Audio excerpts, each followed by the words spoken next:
Hey everybody, what's up y'all? Welcome back to my channel, TammyTalks here. Let's go ahead and talk Growing Up Hip Hop, Season 7, Episode 8, Romeo. If you're brand new to my channel, I do breakdowns on various TV shows, both scripted and reality, interjecting my own thoughts, opinions, and theories into each and every recap. So, if you enjoy that type of content, go ahead, hit that subscribe button, thumbs up the video, hop in the comment section, alright? So the episode starts off with JoJo. He's just getting home. Back to Denise, telling her everything that happened with her dad. So he lets Denise know that, Buck threw a bucket of ice on him. So he's done trying, he's done having conversations with him. Denise said that, Buck has this issue with JoJo because he did not get to walk her down the aisle. Denise goes on to say that you're not going to get the honor of walking me down the aisle when you have not been there with me and supported me every step of this relationship leading into this marriage to, her now husband, JoJo. But she said that she did still allow him to stand up, give her away. We see the flashback to the wedding, which did appear on this show a couple seasons ago. And, Buck does stand up and shake JoJo's hand. So, Denise then calls her father on speed dial. It could have been speed dial. Calls her father on speakerphone. Buck said he just can't take JoJo. He said that it was going to be either throw the ice at JoJo or grab JoJo by the collar. He's then talking in and out. And I don't know if it was because the phone was cutting out or they were bleeping out what he was saying. But he ultimately tells her he don't want to talk anymore. He can't talk anymore because she woke him up. So Denise hangs up and tells JoJo that her dad has felt away ever since she's been with him. She said that Buck turned his back on her when she needed him the most. When, she turned 18, he kind of turned his back on all his kids. She met JoJo. JoJo was there for her, supported her in a way that her father never could. So, as everybody has been saying, Buck is jealous of JoJo and is giving whole grown adult weirdo. It's weird. So we get to TT. TT is FaceTiming Egypt in a stunning turn of events. So she tells TT that she is having a girl. She's cleaning up from the remnants of her gender reveal party. So TT then invites her to a backyard brunch that she's having to celebrate her official move to LA. She knows that Pep is going to be in LA for a concert, and she tells Egypt, if you're coming with your mom and not going to the actual show, you are welcome to come. So then Egypt is like, cool, because I want to talk to Sean about. TT cuts her off right away. Sean might not be open to doing that. So Egypt is in the confessional and she wants to know what is the issue. She said that Sean is the only one that has a problem. Everybody else is fine. Wasn't it just last episode that your husband, when y'all were cake tasting, sat up there and called Sam out his name? And said that if he saw Sam being jumped, he would help him, but then he would punch Sam and then he would walk away too. It sounds like Sam has an issue with Sean as well. I think I said the names wrong, but y'all know who I meant. So it's not just Sean that has the issue. Sam has the issue as well. So TT is in her confessional, and she says that Sean feels that he has said his piece. He said what he needed to say in regards to Egypt and Sam, and he's done. There's no need to move any further in his eyes. And let's be real, both of y'all are in-laws. Y'all don't have to talk. Y'all don't have to. Both of y'all are in-laws. Y'all don't even have to talk. So TT then tells her that while her and Egypt are good, she's not there with Sam. She's not at a place where she wants to be around Sam or, feels that Sam needs to be around her. So while she's inviting Egypt, she starts backtracking and then tells Egypt that, maybe it's best if you don't come because Sam is not invited to this party. So Egypt is like, whoa, I thought we were moving forward, but I guess not. So Titi says that it's not cool to and only invite Egypt when she is part of a pair and she's pregnant. So she doesn't want to even have to put her into that position. So Egypt is like, well, the ball is in you guys' court. It's all on you guys. They don't want to be around y'all. I need Egypt to understand people don't like Sam. Specifically TT, specifically Tahira and her husband Sean do not like Sam. Mainly, I think because Sam sat up there and blatantly lied on TT and said that she wanted him, that she made advances towards him, that she was walking past him with just a towel on, that she was being inappropriate that way. Of course. Then on top of that, you and your mama and one of your aunts sat up on TV, was it last season, the season before, and told all of TT's business, the stuff that she told y'all when y'all were cool about her relationship with Sean. Y'all got up on TV and spread all that business with Sam doing everything but gloating and smiling about it. People don't like Sam. Understand that if Tahira has something, you might be invited, Sam will not. Move on, deal with it. So then we get Eric. He is at home and he's cooking dinner for Aaliyah. He's cooking some salmon, made a salad, has some vegetables, look like some mashed potatoes. So Aaliyah comes in. She's in her confessional and she said that her first thought was someone is trying to get back on my good side. Well, obviously, girl, you locked him out the house. So she said that while the dinner is nice, what are we going to do about this gambling? I didn't do a recap the episode with the gambling, but I refuse to believe that Eric is this ignorant and obtuse within his marriage and just, with all levels of common sense, that he does not realize that I can't be gone every single night, leaving my wife with all the kids and just by herself every night while I go sit up in a casino and gamble, whether it's your money or not. Eric is not that obtuse. I've this storyline, when we said we wanted to see more about Eric and Aaliyah, we didn't mean with a fake made-up storyline. We wanted to see a real storyline. This is the problem with this show, is that it's so disjointed because, for one, nobody is filming together. We're getting these little pockets of castmates together, but really it's just everybody kind of filming individually. But the real issue is that there are no real storylines on this show, aside from the fact that Sam and Egypt are battling his this court case that Sam is going through.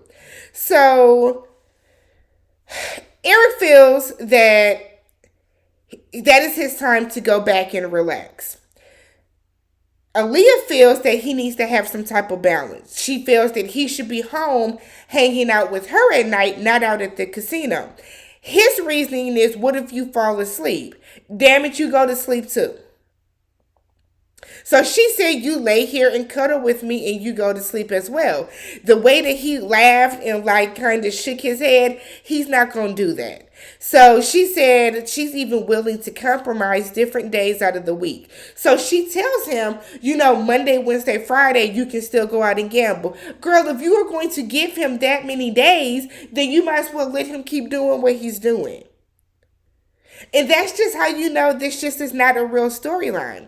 So he was like, well, we're not here to talk about that. We're not here to talk about that. So she then goes on to talk about the food and how she said he gave her all the burnt pieces of vegetable. The music is loud. I don't understand anything that's going on in the scene. They're talking soft. This music is loud. Like a monster is getting ready to jump out. Throw the entire scene away.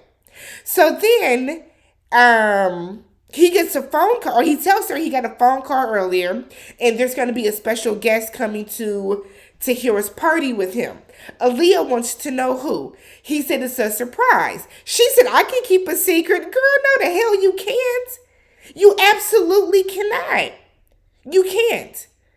You sat up there and ran and told Sequoia about about Lazy. You have run, you cannot keep a secret.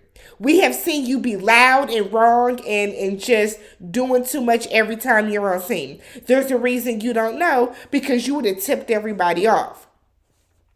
So she then says that that's exciting. Will it be some drama?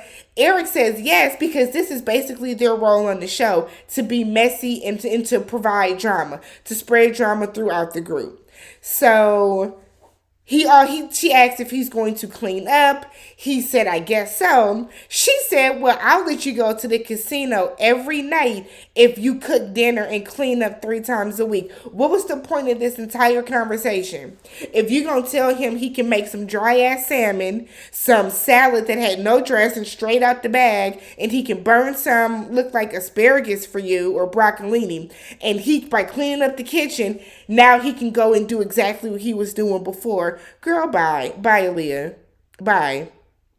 So we get Denise. She goes to the Chop House in New York to meet up with her father and her brother. Her brother gets on my nerves because all he does is sit there and smile and laugh. We don't need a little name card for him because he don't ever talk.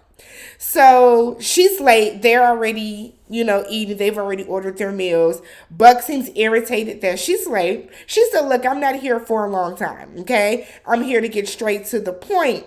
Why did you go so far to disrespect my husband? Why did you disrespect JoJo like that?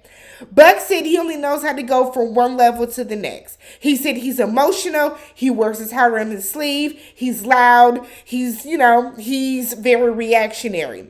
Now, Buck did say, I asked him to leave a couple of times, which is true. When Buck told you to leave the first time, JoJo should have got up and left. But JoJo, for whatever reason, you know how this man is, clearly. So Buck says that at the end of the day, he is still her father. You need to give him some respect. JoJo needs to give him some respect. So Denise is saying, well, you're upset that I didn't let you walk me down the aisle. You should have come and talked to me and asked me about it, because if my daughter or my son were to tell me that I'm no longer invited to do something, I'm going to find out why. Buck gets mad because she's throwing facts in his face, chucking them in his face.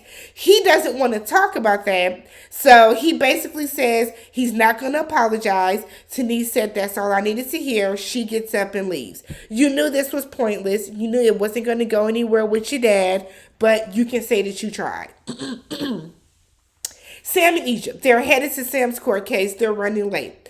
Apparently, when Sam went to go pick up Egypt from Pep's house, she was not ready to go exactly. So now they're 5 minutes late. Egypt is, deep sighing. Sam was like, don't deep sigh. It's your fault. She was like, no, I didn't finish my tea. And it's like, you also probably should have just went ahead, Sam, and Egypt could have met you there. But hey. So he gets to the court. He gets to his court case late. He jumps out. He runs out of the car, closes the door in her face. She's pregnant, trying to slide to the other side of the car to get out. All for us to find out that he gets sentenced in February. If y'all know what the sentencing was, put it in the comments. But he's facing between 1 and 4 years. He's nervous because it's 2 days after their wedding. The baby is due in March. So I guess Egypt, the baby could be coming any day now at this point. Or in the upcoming weeks. So they're in the car, and Egypt is telling him that I'll always be by your side. I got you. I got your back. Never, I'm going to stand 10 toes down with you. The entire time, Sam is looking just like this. Not looking at her. No eye contact. No nothing. He's telling her, don't worry about me. You worry about her. Talking about their daughter. So she puts her hand on him, and she's like kind of holding his wrist or whatever. And she tells him like, yeah, of course, our daughter comes first, but you're right behind her. I'm going to make sure both of you are straight. He throws her arm off. I ain't in the mood for that mushy stuff. That's not the headspace I'm in right now, and turns and looks out the window. This is what you married, Egypt. This is what you want. This is what you are putting against your family, over your friends, against all logic and common sense. This is what you want. A man that's going to throw his arm off of you when y'all are having a real conversation to say, I'm not in that soft mind space right now. Next scene. Next scene. So we get to TT setting up her party. So we find out the party is not at their house. They don't have a backyard. We know they're still looking for a house. I think they might be in an apartment or a condo. But TT is explaining to Sean that they are having a Jamaican themed party. And he said, why? Why wouldn't we just have it in Jamaica? She said, because I'm going to represent my roots if I don't do nothing else. So they have a little banter about whether or not they should have the party. I mean, whether or not they should move with a backyard.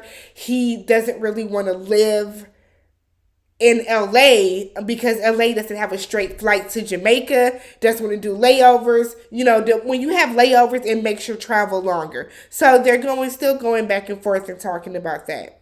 We then get Romeo and Eric. So Romeo is saying that he needs to have some closure with a lot of people from everything that happened at the last party, the last season that he was on.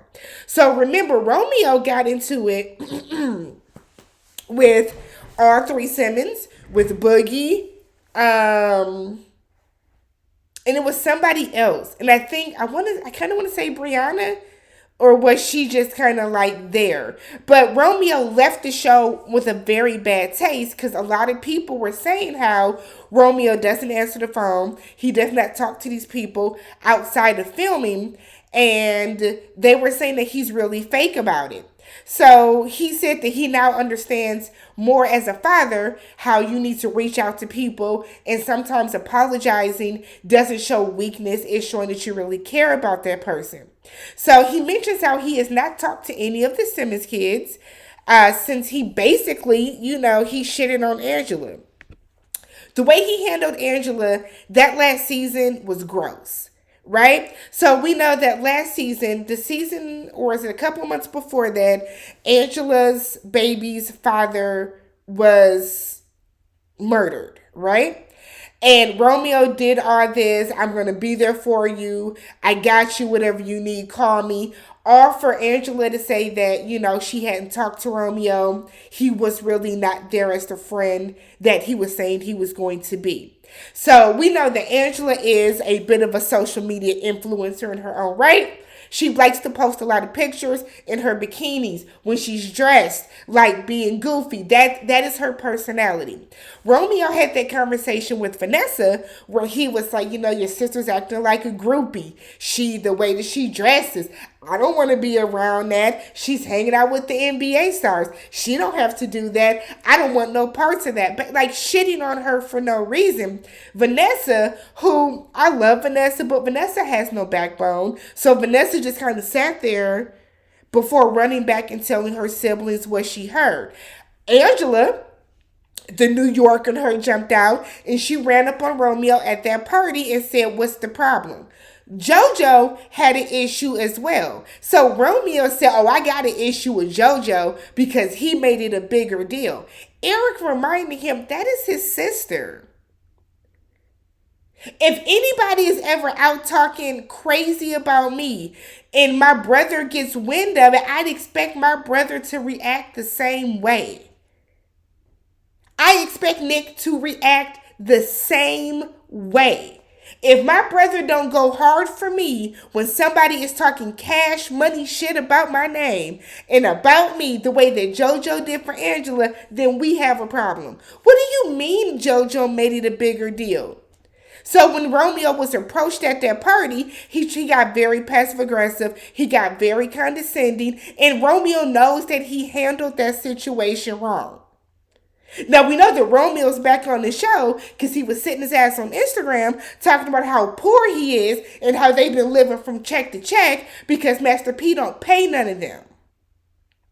So now you're back on the same show that you claimed that you didn't need, that you felt you were so much better than, but I guess that money ran dry because we have not seen Romeo in any of the made-for-TV movies that he's typically in. So Eric, for whatever reason, thinks that this is the best time and the best, situation to bring Romeo to because everybody's going to be there. So that's what we're going to see next week. Let me know what you guys felt about this episode. Again, I just feel like the show was just very disjointed. It would be best if we got more like interaction with the cast all together. This once every couple episodes they actually film a scene together. It's weird. It feels like we're watching 10 different shows because everybody films individually within their family unit. It's weird. But let's talk about it down below. Catch you guys in the next one.